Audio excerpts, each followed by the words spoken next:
Hey everyone, welcome back to Tech Savvy. In today's video, I'm going to show you how to see all your comments on TikTok and find your TikTok comment history. This can be really useful if you want to keep track of your interactions or revisit some of your past comments.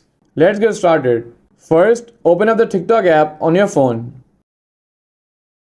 And once you're on TikTok, go to your profile by tapping on the profile icon at the bottom right corner.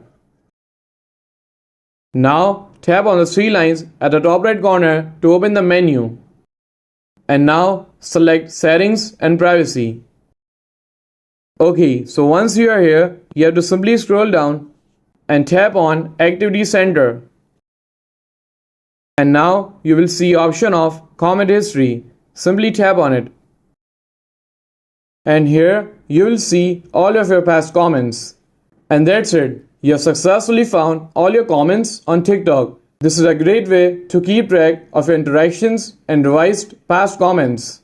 If you found this video helpful, please give it a thumbs up and don't forget to subscribe to Tech Savvy for more helpful content. And I will see you in the next video. Thanks for watching.